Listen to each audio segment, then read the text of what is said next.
Ад прадзедаў спакон вякоў мне засталася спадчына.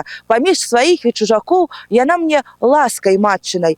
А какое любимое стихотворение на родной мове у светлогорцев, мы узнаем с вами прямо сейчас. Не знаю, мой родный кут, як ты мне милый.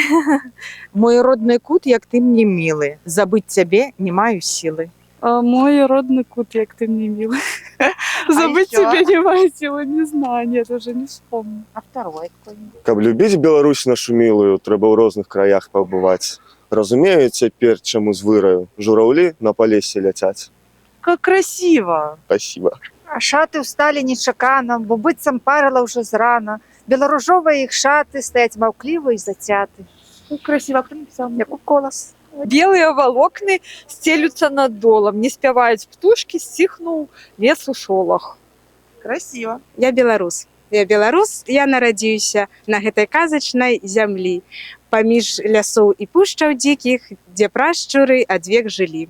Ад прадзедаў спакон вякоў мне засталася спадчына. Паміж сваіх і чужакоў яна мне ласкай матчынай. Я этот стих сказала в стендапе. Ты молодец вообще, давай, оба! Здоров, морозный звонкий вечер, здоров, скрипучий мягкий снег, метель не вея, стихнул ветер, и волен легкий санок бег. Какие у нас молодцы вы. Тата хлеў не зачыняе, бо пад дахам у хляве ластаўка гнездзечка мае і пад дахам там жыве.